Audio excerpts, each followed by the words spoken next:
27살에 회계사 시험을 합격을 했었고 28살에 대학 졸업하고 이제 회계법인을 들어가야지, 이미 직장도 컨펌이 된 상태였어요. 들어가야지 했는데 마지막 수업 때 기말고사를 봐야 되는데 기말고사를 못 봤어요. 오토바이 사고가 크게 나가지고. 이거는 사실 사람마다 너무 케바케고 자기가 처해 있는 상황과 이런 것들에 따라서 선택이 달라지겠죠. 그럼에도 불구하고 이런 거를 하면 좋지 않을까라고 생각을 하는 게 여행, 연애, 독서, 이게 세 가지를 잡았는데, 제가 이렇게 잡은 이유는 30대가 되고 뭐라든 간에 이 세 가지를 할 시간이 진짜 없어요. 이 세 가지를 따로 시간을 내서 한다라는 건 되게 어려운 일이고요. 특히 여행은 불가능하죠. 직장을 다니거나 정상적으로 한국에서 뭐 사업을 하는 사람이 여행을 막 한두 달씩 다닐 수 있는 건 학생 때밖에 없다. 그리고 연애는 당연히 30대가 돼서도 대학 졸업해서도 할 수 있지만 풋풋한 연애는 이때밖에 못하는 거 아니냐. 그리고 독서가 진짜 중요한데 대학생 때만큼 그렇게 많은 시간과 열정을 가지고 독서를 할 수 있는 시기는 없는 것 같아요. 20대 때 읽었던 책을 기반으로 30대, 40대 때는 조금씩 살을 붙여가는 거지, 근본적으로 새로운 세계를 확 열게 하는 독서는 30, 40대에 하긴 쉽지 않겠구나 라는 생각이 좀 들었어요. 그리고 여기에 독서가 좀 차이가 있는 게, 예를 들어서 우리가 뭐 12발자국 이런 책을 본다 그러면 단행본이면 그때그때 보면 되는데, 한국문학통사 이래가지고 5권, 6권 이렇게 돼 있는 거는 20대 때 작정해서 보지 않으면 나중에는 하고 싶어도 이것도 시간과 체력이 안 돼서 못 보는 거라서, 이때 읽는 거는 약간 철학 같으면 데카르트 시작해서 밑으로 쭉 이어지는 현대 철학까지 보는 그런 류의 독서를 좀 더 지칭한다고 봐도 될 것 같아요. 여기서 말하는 이 독서는 원리에 대한 독서라고 생각해요. 미술을 공부한다라고 했을 때 미학의 원리가 철학사거든요. 플라톤 시대부터 해가지고 데카르트에 이르기까지 근대 철학의 시작부터 포스트 모던 넘어가는 그 흐름들을 깨고 있는 건데, 이걸 단순히 철학의 어떤 개괄서 같은 걸 읽으면서 플라톤부터 데카르트까지 이랬고 르네상스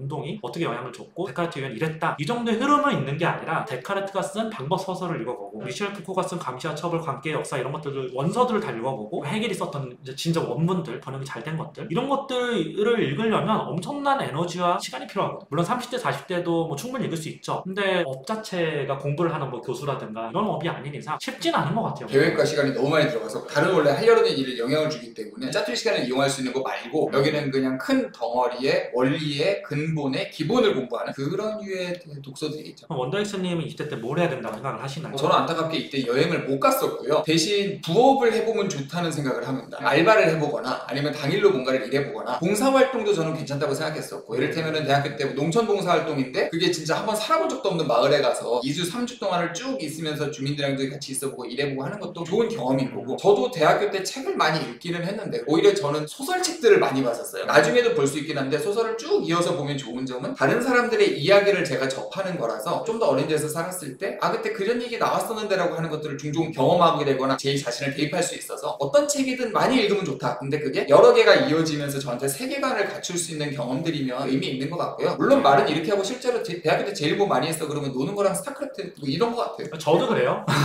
제가 여기 시를 하나 준비를 했어요. 제가 대학 때 뭘 하면 좋을까 얘기하다가 나온 거잖아요. 제가 대학교 다닐 때 오토바이를 탔었어요. 여기가 영암 트랙입니다. 민간인 최초로 들어가가지고 여기서 또 오토바이를 타고 많이 했었어요. 제가 대학을 졸업을 한 다음에 27살에 회계사 시험을 합격을 했었고 28살에 대학 졸업하고 이제 회계법인을 들어가야지, 이미 직장도 컨펌이 된 상태였어요. 들어가야지 했는데 마지막 수업 때 기말고사를 봐야 되는데 기말고사를 못 봤어요. 오토바이 사고가 크게 나가지고, 제가 사실 고대 오토바이 동아리 같은 걸 만들었었거든요. 후배들하고 같이 강원도 투어를 가는 길에 유조차랑 크게 사고가 났었어요. 제가 오른쪽으로 날아갔었는데 거기가 국도였어서 다행히 이제 풀밭으로 떨어져가지고 살 수 있었는데, 그때 허리랑 십자인대가 파열되고 그래가지고 재활치료도 한 6개월 정도 받았었고 비극적인 사건이 있었어요. 그때 이후로는 오토바이를 완전히 접었고, 그래서 제가 그때 수업에서 기말고사를 못 봐가지고 당시 교수님이 레포트로 대체를 해라 라고 해서 레포트를 썼고요. 제가 마지막 이제 레포트를 진짜 길게 썼어요. 30페이지 정도 되는 레포트를 썼어요. 그 레포트를 쓰기 위해서 책을 한 20권 정도 읽었고, 그걸 딱 제출하더니 교수님이 좀 감동을 받아서 저한테 이메일을 이렇게 보냈어요. 이분이 이렇게 얘기했어요. 사회 각 분야에서 인간다운 삶을 위해 노력하는 사람이야말로 푸코가 말하는 의미에서 진정으로 필요한 지식인이라고 생각합니다 라고 하는 걸 덧붙였고, 이 앞에도 덧붙인 말이 있었는데 프라이버시와 관련된 거여서 제가 이제 뺐고요. 이 시가 생각의 사이라는 시예요. 제가 좋아하는 시 중에 김광규 시인의 생각의 사이라는 시가 있어요 라고 해서 이 시를 덧붙였는데, 내용은 이런 거예요. 정치가는 오로지 정치만 생각하고, 경제인은 오로지 경제만 생각하고, 근로자는 노동만 생각하고, 법관은 법만 생각하고, 군인은 전쟁만 생각하고 등등등 가잖아요. 사실은 시와 정치 사이, 정치와 경제 사이, 경제와 노동 사이, 노동과 법 사이, 법과 전쟁 사이, 이 사이를 생각해야 된다라고 하는 거죠. 농사와 간청의 사이를 생각하는 사람이 없으면 권력과 돈과 착취와 형무와 판서와 폐허와 공해와 농약과 억압과 통계만 남을 뿐이다 라는 시가 있어요. 제가 왜 이 시를 인용하냐면 제가 정말로 대학교를 졸업하기 직전에 그 교수님이 저한테 보내준 메일이었고 굉장히 감동을 받아서 이 메일은 지우지 않고 아직도 가지고 있는데요. 대학에 가서 뭘 하면 좋을까라고 하는 것 중에 저는 이런 경험도 해보는 게 굉장히 중요하다고 생각을 해요. 제가 사실 요즘 대학생들, 물론 제가 대학교 다닐 때랑 이미 20년이 지났기 때문에 지금 대학생들하고 저랑 좀 많이 다를 수 있다고 생각해요. 지금은 뭐 그렇게 하면 안 된다라고 뭐 얘기를 하시는 분도 있지만 대학교 다닐 때 이런 수업들이 기억에 굉장히 많이 남았고 대학을 졸업하고 나서도 기억을 되뇌이게 되더라고요. 내가 앞으로 어떻게 살아야 될지에 대한 답도 되는 것 같고 지식을 전달해줘서가 아니라 어떤 인사이트, 감동 이런 수업들이 좀 있었던 것 같아요. 그리고 저는 그런 수업을 들으려고 좀 노력을 많이 했던 것 같아요. 저도 비슷한 경험이 있는데 그러니까 표현은 다르지만 제가 예전에 들었던 말 중에 기억에 남는 건 유식한 무식군이라는 얘기를 했었거든요. 법만 되게 잘하는 사람 아니면 경제만 되게 잘하는 사람 아니면 농사만 잘하는 사람 이렇게 됐을 때 영역에서는 전문성이 있고 나름 존경받을지 모르겠지만 결과적으로 성공한 인생을 살기에는 어렵다. 오히려 다른 쪽에 무식하기 때문에 이 사람은 실제로 유식한 사람이냐? 노은 5천만에 무식한 사람이에요 라고 했던 게 이제 들었을 때 신선한 충격이었고 그렇다 그러면은 여기에 체제에서도 내가 만약에 법을 잘한다 그러면은 그 법에 이어지는 다른 사회 요소들을 같이 생각할 수 있는 사람이어야 균형 잡히게 그리고 현명하게 살 수 있는 사람 같아서 이 시 오늘 처음 본 시인데 한번 가면 다시 읽어보고 싶네요.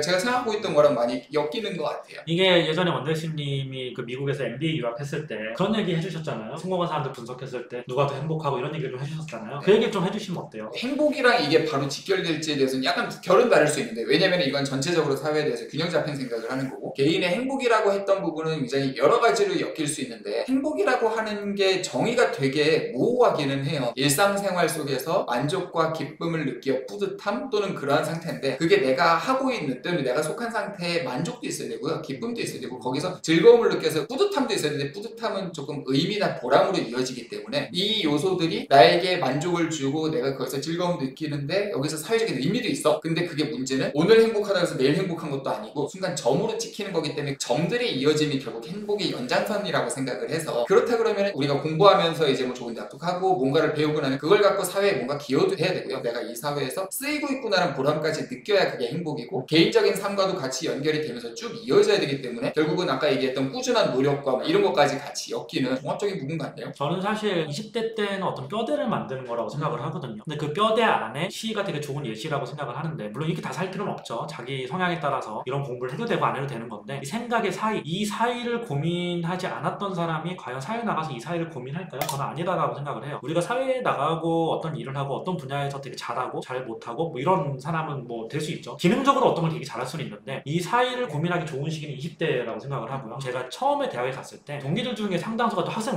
운동권이었어요. 고대 애들도 운동 많이 했단 말이에요. 저랑 되게 친했던 친구들 중에 학생 운동을 되게 빡세게 하는 친구도 있었고 뭐 하다가 갑자기 이제 행정고시로 진로를 돌리더니 행정고시 패스하는 친구도 있었고 사실 패스하고 이런 친구도 있었고 되게 여러 종류의 친구들이 있었는데 그때 그 친구들하고 교류했던 거는 굉장히 큰 인생의 자산이라고 생각을 하거든요. 어떻게 보면 저는 그래도 대학교 다닐 때 뭐 크게 고생 안 하고 여행 가고 싶으면 그래도 이제 부모님이 서포트를 많이 해줘서 여행도 많이 갈 수 있었고 오토바이도 타고 오토바이도 타다가 사고도 나고 막 죽을 뻔도 하고 이런 뻘짓도 많이 하고 다녔는데 평생 인생을 살면서 그런 운동을 했던 물론 전 그 운동의 방향이 절대 잘했다고 생각하진 않아요. 굉장히 좀 잘못된 방향의 운동이었다고 생각을 하고 어쨌든 한 번이라도 왜 이 사람들이 이런 운동을 하고 있고 왜 이 사람들이 사회를 이렇게 보고 있는지에 대해서 고민할 시간이 그때밖에 없거든요. 그 친구들하고 대학교 1, 2학년 때 굉장히 치열하게 또 논쟁도 했었었고 저랑 그 친구들하고 생각이 좀 많이 달라가지고 저는 제 생각을 많이 얘기를 했었고 그 친구들은 그 친구 나름의 논리를 주장하고 했었는데 지금 생각해보면 둘 다 되게 어설픈 논리로 서로 토론을 한 거죠. 사회생활도 한 번도 안 해보고 경제가 어떻게 돌아가는지도 모르고 아무것도 모르는 상태에서 탁상 공론을 한 건데 그럴 것이다에 대한 믿음으로 서로 부딪히는 거죠. 그렇죠. 그 탁상 공론 속에서 자기만의 사회를 보는 뷰가 생기는 거예요. 물론 그게 굉장히 왜곡된 방향으로 간 친구들도 있었다고 생각을 하고 그러면서 자기 균형을 잡아갔던 친구들도 있었거든요. 그런 어떤 하나의 창이 더 생길 수 있는 시간은 20대가 아니면 좀 어렵지 않겠느냐라고 생각해요. 제가. 만약에 뭘 해야 될지 잘 모르겠다라고 한다면 20대를 돌이켜보면 뭐든지 열심히 살아도 저는 의미가 있는 것 같은 게 저도 이제 40대에 들어오고 살면서 계속 과거의 저랑 대화를 해보려고 해요. 예전에 제가 뭐 열심히 공부하고 뭔가 고민을 했었기 때문에 지금 얻은 게 있는 것 같고 그때 뭐 실패도 하고 눈물도 흘리고 했으니까 지금에도 제가 있는 것 같고 그래서 만약에 제가 지금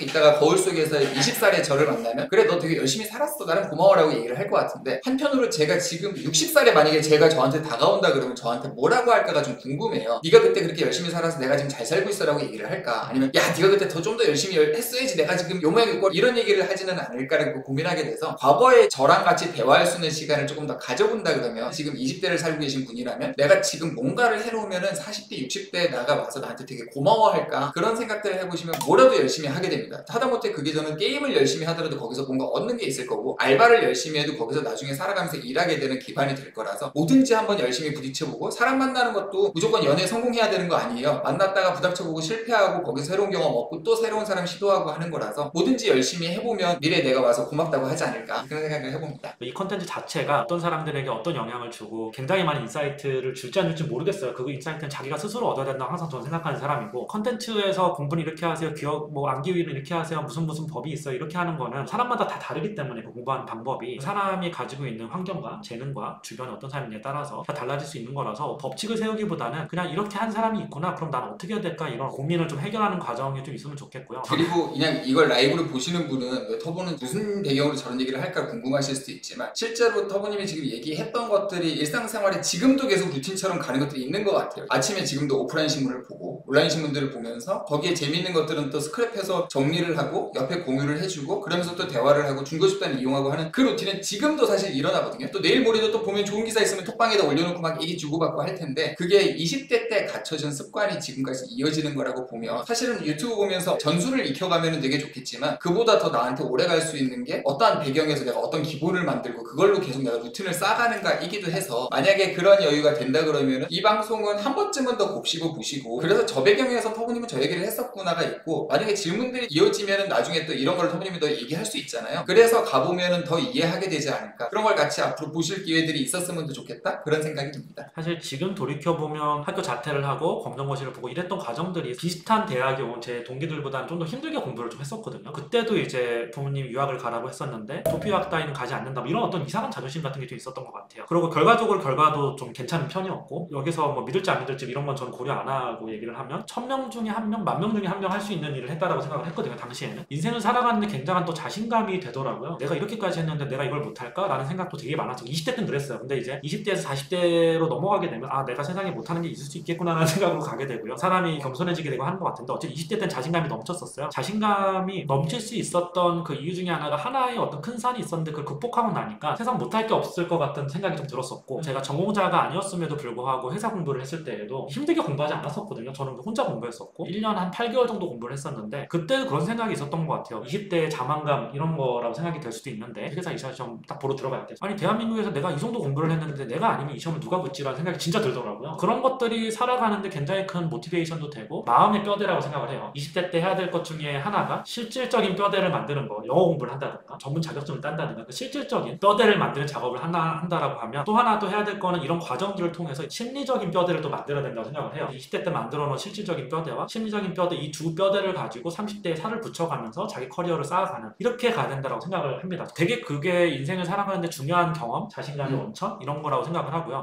그래서 뭐 저는 뭐 이사는 어릴 때부터 빡세게 시킬 생각은 없고요. 그냥 지가 알아서 잘 하겠죠. 네.